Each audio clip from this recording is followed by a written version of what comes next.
Hi everyone, ಎಲ್ಲರಿಗೂ ನಮಸ್ಕಾರ. ಕನ್ನಡ ಜ್ಞಾನ ಭಂಡಾರ ಯೂಟ್ಯೂಬ್ ಚಾನಲ್ಗೆ ನಿಮಗೆ ಸ್ವಾಗತ. ನಾನು ನಿಮ್ಮ ವೇಣುಗೋಪಾಲ್. ಇವತ್ತಿನ ಈ ಸಂಚಿಕೆಯಲ್ಲಿ ನಾವು ಒಂದು important topic related to Microsoft ವರ್ಡ್ನ ನೋಡೋಣ. ಅದು ಯಾವುದಂದರೆ, how can we switch on or switch off the changes or track changes. So ನಿಮ್ಮ ಒಂದು MS ವರ್ಡ್ ಡಾಕ್ಯುಮೆಂಟಲ್ಲಿ ಏನಾದರೂ ಚೇಂಜಸ್ ಆದರೆ ಆ ಚೇಂಜಸ್ನ ಹೇಗೆ ಟ್ರ್ಯಾಕ್ ಮಾಡೋದು, ಆ ಚೇಂಜಸ್ನ ಟ್ರ್ಯಾಕ್ ಮಾಡೋದಕ್ಕೆ ಯಾವುದೆಲ್ಲ ಫೀಚರ್ಸ್ನ ಎನೇಬಲ್ ಮಾಡಬೇಕು ಅಂತ ನೋಡೋಣ. ಇವತ್ತಿನ ಈ ವಿಡಿಯೋ ಮಾಡೋ ಉದ್ದೇಶ ಏನಂದರೆ, ನಮ್ಮ ಒಬ್ಬರು ಯೂಟ್ಯೂಬ್ ಚಾನಲ್ ಸಬ್ಸ್ಕ್ರೈಬರ್, ಕನ್ನಡ ಜ್ಞಾನ ಭಂಡಾರ ಯೂಟ್ಯೂಬ್ ಚಾನಲ್ ಸಬ್ಸ್ಕ್ರೈಬರು, ಅವರು ಗೌರ್ಮೆಂಟ್ ಎಂಪ್ಲಾಯಿ, ಕುಣಿಗಲ್ಲಲ್ಲಿ ಮೋಸ್ಟ್ಲಿ ತಾಲೂಕು ಆಫೀಸಲ್ಲಿ ವರ್ಕ್ ಮಾಡ್ತಾಯಿದ್ದಾರೆ ಅನ್ಕೋತೀನಿ. ಸೊ ಅವರು ನನಗೆ ನಿನ್ನೆ ಒಂದು ಕಾಲ್ ಮಾಡಿದ್ರು. ಸೊ ಏನಂದರೆ, ಅವ್ರ ಹತ್ರ ಒಂದು MS ವರ್ಡ್ ಡಾಕ್ಯುಮೆಂಟ್ ಇದೆ. ಆ ಡಾಕ್ಯುಮೆಂಟಲ್ಲಿ ಏನೇ ಟೈಪ್ ಮಾಡಿದ್ರೂ ರೆಡ್ ಕಲರಲ್ಲಿ ಬರ್ತಾಯಿದೆ. ಅಟ್ ದ ಸೇಮ್ ಟೈಮು ಅಂಡರ್ಸ್ಕೋರ್ಸ್ ಎಲ್ಲ ಬರ್ತಾಯಿದೆ. ನಿಮಗೊಂದು ಸ್ಯಾಂಪಲ್ ಡಾಕ್ಯುಮೆಂಟ್ ತೋರಿಸ್ತೀನಿ. ನೀವು ಇಲ್ಲಿ ನೋಡ್ಬೋದು, ಈ ರೀತಿ ಇದೆ. ಅವರು ಏನೇ ಟೈಪ್ ಮಾಡಿದ್ರು ಅವರು ಈ ಥರ ರೆಡ್ ಕಲರಲ್ಲಿ ಬರ್ತಾಯಿದೆ. ಸೊ ಅವರು ಯಾವುದೋ ಒಂದು ಸೆಟ್ಟಿಂಗ್ಸ್ನ ಚೂಸ್ ಮಾಡಿದ್ದಾರೆ. ಆ ಸೆಟ್ಟಿಂಗ್ನ ಚೂಸ್ ಮಾಡಿದ ತಕ್ಷಣ ಈ ರೀತಿ ಅವ್ರಿಗೆ ಕಾಣಿಸ್ತಾ ಇದೆ. ಸೊ ಇವತ್ತಿನ ಈ ಸಂಚಿಕೆಯಲ್ಲಿ ನಾವು ಈ ಪರ್ಟಿಕ್ಯುಲರ್ ಪ್ರಾಬ್ಲಮ್ಮು ಹೇಗೆ, ಅಥವಾ ಯಾವ ಸೆಟ್ಟಿಂಗ್ಸ್ ಎನೇಬಲ್ ಆಗಿರೋದ್ರಿಂದ ಈ ರೀತಿ ಕಾಣಿಸ್ತಾ ಇದೆ, ಅದನ್ನು ಹೇಗೆ ಸಾಲ್ವ್ ಮಾಡೋದು ಅಂತ ನೋಡೋಣ. ಬನ್ನಿ ಫ್ರೆಂಡ್ಸ್, ಇವತ್ತಿನ ಈ ವಿಡಿಯೋ ಶುರು ಮಾಡೋಣ.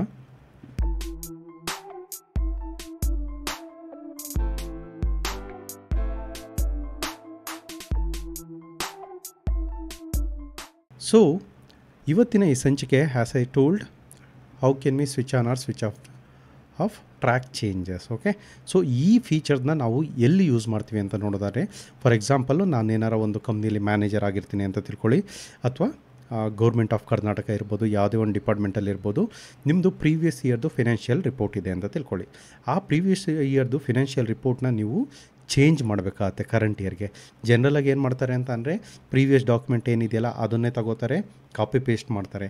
ಅದೇ ರೀತಿ ಇನ್ನೊಂದು ಎಕ್ಸಾಂಪಲ್ ಏನಂದರೆ, ಸೇಲ್ ಡೀಡ್ ಇರ್ಬೋದು. ಫಾರ್ ಎಕ್ಸಾಂಪಲ್ಲು ನೀವೇನಾದ್ರೂ ಈ ಸ್ಟಾಂಪ್ ವೆಂಡರ್ ಅಂತ ಕರೀತಾರಲ್ಲ, ಈ ನಿಯರ್ ಸಬ್ ರಿಜಿಸ್ಟರ್ ಆಫೀಸ್ ಹತ್ರ ನಿಮಗೆ ಪೇಪರ್ನ ಪ್ರಿಪೇರ್ ಮಾಡೋದಕ್ಕೆ, ಈ ಸೇಲ್ ಡೀಡ್ನ ಅಥವಾ ರೆಂಟಲ್ ಅಗ್ರಿಮೆಂಟ್ನ ಪ್ರಿಪೇರ್ ಮಾಡ್ತಾರಲ್ಲ, ಅವ್ರು ಏನು ಮಾಡ್ತಾರೆ ಅಂದರೆ, ಡಾಕ್ಯುಮೆಂಟ್ ಇರುತ್ತೆ. ಆ ಸೇಲ್ ಡೀಡ್ ಯಾವ್ದಾರ ಡಾಕ್ಯುಮೆಂಟ್ ಇದ್ದರೆ ಆ ಡಾಕ್ಯುಮೆಂಟನ್ನ ಕಾಪಿ ಪೇಸ್ಟ್ ಮಾಡ್ತಾರೆ, ಇನ್ನೊಂದು ಹೊಸ ಡೂಪ್ಲಿಕೇಟ್ ಡಾಕ್ಯುಮೆಂಟ್ ಕ್ರಿಯೇಟ್ ಆಗುತ್ತೆ. ಆ ಡೂಪ್ಲಿಕೇಟ್ ಡಾಕ್ಯುಮೆಂಟ್ ಕ್ರಿಯೇಟ್ ಆದಾಗ ಏನು ಮಾಡ್ತಾರೆ, ಅದೇ ಡಾಕ್ಯುಮೆಂಟ್ನ ಅವರು ಚೇಂಜಸ್ ಮಾಡ್ತಾರೆ. ಓಕೆನಾ? ಅದೇ ರೀತಿ ನಾನು ಏನಾರು ಮ್ಯಾನೇಜರ್ ಆಗಿದ್ದರೆ ನನ್ನ ಟೀಮ್ ಮೆಂಬರ್ಸ್ಗೆ ಹೇಳ್ತೀನಿ, ಈ ಡಾಕ್ಯುಮೆಂಟ್ ತೊಗೊಳ್ಳಿ, based on the latest data update ಮಾಡಿ ಅಂತ ನಾನು ಹೇಳ್ತೀನಿ. ಕರೆಕ್ಟ್ ಅಲ್ವಾ?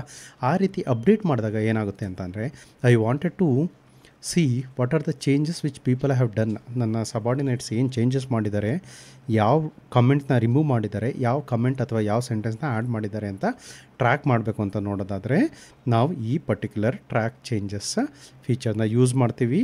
ಸೊ ನೀವಿಲ್ಲಿ ನೋಡ್ಬೋದು, ನಮ್ಮ ಹತ್ರ ಒಂದು ವರ್ಡ್ ಡಾಕ್ಯುಮೆಂಟ್ ಇದೆ. So same kind of issue ಸಬ್ಸ್ಕ್ರೈಬರ್ಗೂ ಬಂದಿತ್ತು ಕುಣಗಲಿಂದ. ಸೊ ಅವ್ರೇನು ಮಾಡಿದ್ದಾರೆ ಅಂತ ಅಂದರೆ, ನೀವಿಲ್ಲಿ ನೋಡ್ಬೋದು, ದಿಸ್ ಈಸ್ ವೇಣು ಅಂತ ಟೈಪ್ ಮಾಡ್ತೀನಿ ಇಲ್ಲಿ ನಾನು. This is Venu. ನೀವಿಲ್ಲಿ ನೋಡ್ಬೋದು, ರೆಡ್ ಕಲರಲ್ಲೇ ಬರ್ತಾ ಇದೆ. ಬಟ್ ಐಡಿಯಲ್ಲಿ ನಮಗೆ ರೆಡ್ ಕಲರ್ ಬರೋಲ್ಲ. ಜನರಲಾಗಿ ನೀವಿಲ್ಲಿ ನೋಡ್ಬೋದು, ಹೋಮ್ ಟ್ಯಾಬಲ್ಲಿ ನಾನು ಈವನ್ ಬ್ಲ್ಯಾಕ್ ಚೂಸ್ ಮಾಡಿದ್ರೂ ಅದು ರೆಡ್ಡೇ ಬರ್ತಾ ಇದೆ. ಸೊ ಇದೇಂತಕ್ಕೆ ಬರ್ತಾ ಇದೆ ಅಂತ ಅಂದರೆ, ಬೈ ಮಿಸ್ಟೇಕು ಮೇ ಬಿ ಅವ್ರು ಪ್ರೀವಿಯಸ್ ಆಗಿ ಯಾವುದೋ ಒಂದು ಶಾರ್ಟ್ಕಟ್ಟ ಬಟನ್ನ ಪ್ರೆಸ್ ಮಾಡಿದ್ದಾರೆ. ಏನು ಮಾಡಿದ್ದಾರೆ ಅಂತ ಅಂದರೆ, ಅವರು ನೀವು ಇಲ್ಲಿ ರಿವ್ಯೂಗೆ ಹೋಗ್ಬೋದು. ರಿವ್ಯೂಗೆ ಹೋದರೆ ಇಲ್ಲಿ ನೀವು ನೋಡಿ, ಟ್ರ್ಯಾಕ್ ಚೇಂಜಸ್ ಅಂತ ಆಪ್ಷನ್ ಇದೆ. ಕರೆಕ್ಟ್ ಅಲ್ವಾ? ಈ track changes option setting enable ಆಗಿದೆ ಅವ್ರಿಗೆ. ಫಸ್ಟ್ ಥಿಂಗ್ ಏನಂದರೆ, ಅವ್ರದ್ದು ಬ್ಲ್ಯಾಂಕ್ ಡಾಕ್ಯುಮೆಂಟ್ ಇತ್ತು, ಅಥವಾ ಯಾವುದೇ ಒಂದು ಡಾಕ್ಯುಮೆಂಟಲ್ಲಿ ಅವ್ರು ಏನೆಲ್ಲ ಟೈಪ್ ಮಾಡಿದಾರಲ್ಲ, ಇದೆಲ್ಲ ವ್ಯಾಲಿಡ್ ಅಂದರೆ ಈ ಚೇಂಜಸ್ಸು ಹೊಸ್ದಾಗಿ ಎಂಟರ್ ಮಾಡಿದ್ದಾರೆ ಅಂತ ಅದು. ಓಕೆನಾ? ಸೊ ಈ ಚೇಂಜಸ್ನ ಹೊಸ್ದಾಗಿ ಎಂಟರ್ ಮಾಡಿದರೆ ನಾವು ಫಸ್ಟು ಇದನ್ನು ಕಂಟ್ರೋಲ್ ಆಲ್ ಸೆಲೆಕ್ಟ್ ಮಾಡಿ, ಇದೆಲ್ಲ ಕಂಟೆಂಟು ಕರೆಕ್ಟ್ ಇದ್ದರೆ ಅಕ್ಸೆಪ್ಟಿಗೆ ಹೋಗಿ ಅಕ್ಸೆಪ್ಟ್ ಆಲ್ ಚೇಂಜಸ್ ಅಂತ ಮಾಡಿ. ಸೊ ನೀವಿಲ್ಲಿ ನೋಡ್ಬೋದು, ಇವಾಗ ಏನಾಯಿತು, ನಮ್ಮ ಡಾಕ್ಯುಮೆಂಟು ಆ ರೆಡ್ ಕಲರ್ ಏನು ಬರ್ತಿತ್ತಲ್ಲ ಮತ್ತು ಅಂಡರ್ಸ್ಕೋರ್ ಏನು ಬರ್ತಿತ್ತಲ್ಲ ಅದೆಲ್ಲ ಹೋಯ್ತು. ಓಕೆ, ಸೊ ಈ ರೀತಿ ನಾವು ನಮ್ಮ ಚೇಂಜಸ್ನ ಡಿಸೇಬಲ್ ಮಾಡ್ಬೋದು. ಬಟ್ ಮತ್ತೆ ನೀವೇನಾರ ಈ ಚೇಂಜಸ್ನ ಟ್ರ್ಯಾಕ್ ಮಾಡಬೇಕು ಅಂದರೆ ಏನು ಮಾಡಬೇಕು, ಆಲ್ರೆಡಿ ಟ್ರ್ಯಾಕ್ ಚೇಂಜಸ್ ಎನೇಬಲ್ ಆಗಿದೆ. ಕರೆಕ್ಟ್ ಅಲ್ವಾ? ಇವಾಗ ನಾನು ಎಕ್ಸಿಸ್ಟಿಂಗ್ ಈ ಸೇವ್ ಮಾಡೋದಕ್ಕಿಂತ ಮುಂಚೆ ಇರೋ ಕಂಟೆಂಟ್ನ ನಾನು ಡಿಲೀಟ್ ಮಾಡಿದ್ರೆ, ನೀವಿಲ್ಲಿ ನೋಡ್ಬೋದು, ಅದು ಡಿಲೀಟ್ ಆಗಿದೆ ಅಂತ ಇದೆ. ಓಕೆ, ನಾನು ದಿಸ್ ಈಸ್ ನ್ಯೂ ಲೈನ್ ಅಂತ ಬರಿತಾ ಇದ್ದೀನಿ. ಸೊ ಏನಕ್ಕೆ ರೆಡ್ ಕಲರಾಗಿ ಬರ್ತಾ ಇದೆ? ಬಿಕಾಸ್ ಟ್ರ್ಯಾಕ್ ಚೇಂಜಸ್ ಅನೇಬಲ್ ಆಗಿದೆ. ಸೊ ನಾನು ಇದನ್ನು ಡಿಲೀಟ್ ಮಾಡಿದ್ದೀನಿ, ಇದನ್ನು ಆ್ಯಡ್ ಮಾಡಿದ್ದೀನಲ್ವಾ.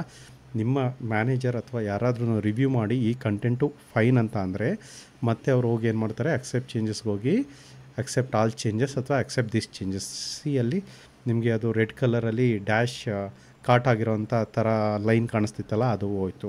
ಸೊ ಫಾರ್ ಎಕ್ಸಾಂಪಲ್ ನಿಮಗೆ ಈಗ ಏನೇ ಹೊಸ್ದಾಗಿ ಟೈಪ್ ಮಾಡಿದ್ರು ಈ ರೀತಿ ರೆಡ್ ಕಲರಲ್ಲಿ ಹೈಲೈಟ್ ಆಗುತ್ತೆ. ಸೊ ದಟ್ ಈ ಡಾಕ್ಯುಮೆಂಟ್ನ ಯಾರು ರಿವ್ಯೂ ಮಾಡ್ತಾರೋ ಅವರಿಗೆ ಏನೆಲ್ಲ ಚೇಂಜಸ್ ಮಾಡಿದ್ದಾರೆ ಲಾಸ್ಟ್ ವರ್ಷನ್ ಆಫ್ ದ ಡಾಕ್ಯುಮೆಂಟಿಗೆ ಕಂಪೇರ್ ಮಾಡಿದ್ರೆ ಅಂತ ತೋರಿಸುತ್ತೆ.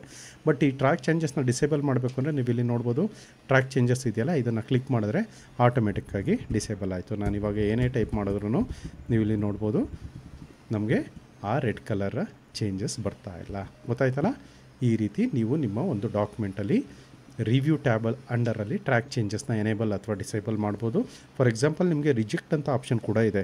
ನಿಮ್ಮ ಒಂದು ಡಾಕ್ಯುಮೆಂಟಿಗೆ ನಿಮ್ಮ ಜೂನಿಯರ್ಸ್ ಯಾರಾದ್ರೂ ಚೇಂಜಸ್ ಮಾಡಿದರೆ ಆ ಚೇಂಜಸ್ ಬೇಡ ಅಂದರೆ ಸೆಲೆಕ್ಟ್ ಆಲ್ ಮಾಡಿ ರಿಜೆಕ್ಟ್ ಚೇಂಜಸ್ ಅಂತ ಕೊಟ್ಟರೆ ಆ ಚೇಂಜಸ್ ಎಲ್ಲ ರಿವೋಕ್ ಆಗುತ್ತೆ. Okay, similarly let me take one more document. ಜನರಲಾಗಿ ನಾನು ಆಲ್ರೆಡಿ ಹೇಳ್ದಾಗೆ ಯಾವುದೇ ಒಂದು ಸೇಲ್ ಡೀಡ್ ಇರ್ಬೋದು, ಯಾವುದೇ ಒಂದು ಡಾಕ್ಯುಮೆಂಟ್ ಮಾಡೋದಕ್ಕೆ ನಾವೇನು ಮಾಡ್ತೀವಿ, ಪ್ರೈವೇಟ್ ಆಫೀಸಲ್ಲಿರ್ಬೋದು, ಗೌರ್ಮೆಂಟ್ ಆಫೀಸಲ್ಲಿರ್ಬೋದು, ಕೆಲಸ ಈಸಿ ಮಾಡಲಿ ಸೇಮ್ ಫಾರ್ಮೆಟ್ನ ಕಾಪಿ ಮಾಡ್ಕೊಂಬಿಡೋಣ ಅಂತ ಅಂದ್ಬಿಟ್ಟು ಆ ಫೈಲ್ನೇ ಕಾಪಿ ಪೇಸ್ಟ್ ಮಾಡ್ತೀವಿ ಮಲ್ಟಿಪಲ್ ಟೈಮು. ಒಳಗಡೆ ಕಂಟೆಂಟ್ನ ಚೇಂಜ್ ಮಾಡೋಕ್ಕೆ ಹೋಗ್ತೀವಿ. ಇವಾಗ ನೋಡಿ ನಾನೇನೋ ಒಂದು ಟೈಪ್ ಮಾಡ್ತಾಯಿದ್ದೀನಿ, ಬಟ್ ಇಲ್ಲಿ ನೋಡಿ ಎಗೇನ್ ಇಲ್ಲಿ ಟ್ರ್ಯಾಕ್ ಚೇಂಜಸ್ ಎನೇಬಲ್ ಆಗಿದೆ. ಕರೆಕ್ಟಾ? ಅದಕ್ಕೇ ಇಲ್ಲಿ ರೆಡ್ ಕಲರ್ ಸಿಂಬಲ್ ತೋರಿಸ್ತಾ ಇದೆ. ರೈಟ್. ಸೊ ಫಸ್ಟ್ ಏನು ಮಾಡಬೇಕು ಅಂದರೆ, ಈವನ್ ನಿಮ್ಮ ಬ್ಲ್ಯಾಂಕ್ ಡಾಕ್ಯುಮೆಂಟಲ್ಲೂ ಈ ರೀತಿ ಇದ್ದರೆ ರಿವ್ಯೂಗೆ ಹೋಗಿ ಇಲ್ಲಿ ಟ್ರ್ಯಾಕ್ ಚೇಂಜಸ್ ಎನೇಬಲ್ ಆಗಿದೆ, ಅದನ್ನು ಡಿಸೇಬಲ್ ಮಾಡಿ ಅದೇ ರೀತಿ ಫಸ್ಟು ಈ ಚೇಂಜಸ್ನೆಲ್ಲ ಅಕ್ಸೆಪ್ಟ್ ಮಾಡಿಬಿಡಿ. ಸೊ ಇವಾಗ ನಾನು ಏನೇ ಟೈಪ್ ಮಾಡಿದ್ರೂ ಅದು ಟ್ರ್ಯಾಕ್ ಚೇಂಜಸ್ಸು ಎನೇಬಲ್ ಆಗಿಲ್ಲ. ಗೊತ್ತಾಗ್ತಿದೆಯಲ್ಲ? ಹಾಗಾಗಿ ಸೊ ನಮ್ಮ ಚೇಂಜಸ್ಸು ಇವಾಗ ಟ್ರ್ಯಾಕ್ ಆಗಲ್ಲ. ಓಕೆ, ಸೊ ಬೈ ಮಿಸ್ಟೇಕಾಗಿ ಎನೇಬಲ್ ಆಗ್ಬೋದು ಅಥವಾ ಪರ್ಪಸ್ಫುಲಿ ನೀವು ಈ ಚೇಂಜಸ್ನೆಲ್ಲ ರಿವ್ಯೂ ಮಾಡಬೇಕು. ಮಲ್ಟಿಪಲ್ ಪೀಪಲ್ ಹ್ಯಾಂಡ್ಲ್ ಮಾಡ್ತಿರ್ತಾರೆ, ಬಟ್ ನೀವೇನಾದ್ರೂ ನಿಮ್ಮ ಕಂಪ್ನಿ ಅಥವಾ ವರ್ಕ್ ಮಾಡ್ತಿರೋಂಥ ಪ್ಲೇಸಲ್ಲಿ ಸುಪೀರಿಯರ್ ಪೊಸಿಷನಲ್ಲಿದ್ದು ಡಾಕ್ಯುಮೆಂಟ್ಸ್ನೆಲ್ಲ ರಿವ್ಯೂ ಮಾಡಬೇಕು ಅಂದರೆ ಈ ಟ್ರ್ಯಾಕ್ ಚೇಂಜಸ್ ಫಂಕ್ಷನಾಲಿಟಿನ ಯೂಸ್ ಮಾಡ್ಬೋದು. Okay, hopefully as part of this video ನಿಮಗೆ ಈ ಟ್ರ್ಯಾಕ್ ಚೇಂಜಸ್ ಫೀಚರ್ನ ಹೇಗೆ MS ವರ್ಡಲ್ಲಿ ಎನೇಬಲ್ ಅಥವಾ ಡಿಸೇಬಲ್ ಮಾಡೋದು ಅಂತ ಗೊತ್ತಾಯಿತು ಅನ್ಕೋತೀನಿ. ಫ್ರೆಂಡ್ಸ್, ನಿಮಗೆ ಈ ವಿಡಿಯೋ ಇಷ್ಟ ಆಗಿದ್ದಲ್ಲಿ ಲೈಕ್ ಮಾಡಿ, ಶೇರ್ ಮಾಡಿ ಹಾಗೂ ನಮ್ಮ ಯೂಟ್ಯೂಬ್ ಚಾನಲ್ಗೆ ಸಬ್ಸ್ಕ್ರೈಬ್ ಆಗಿ. ಆಲ್ಸೋ ಮುಂದಿನ ದಿನಗಳಲ್ಲಿ ನಿಮಗೆ ಯಾವ ಟಾಪಿಕ್ ರಿಲೇಟೆಡ್ ವಿಡಿಯೋ ಬೇಕು ಅಂತ ನನಗೆ ಈ ವಿಡಿಯೋ ಕಮೆಂಟ್ ಸೆಕ್ಷನ್ನಲ್ಲಿ ಕಮೆಂಟ್ ಮಾಡಿ ತಿಳಿಸಿ. ಸೊ ದಟ್ ನಾನು ನಿಮಗೋಸ್ಕರ ಆ ವಿಡಿಯೋ ಮಾಡಿ ಅಪ್ಲೋಡ್ ಮಾಡ್ತೀನಿ. Thank you so much friends. ಧನ್ಯವಾದಗಳು.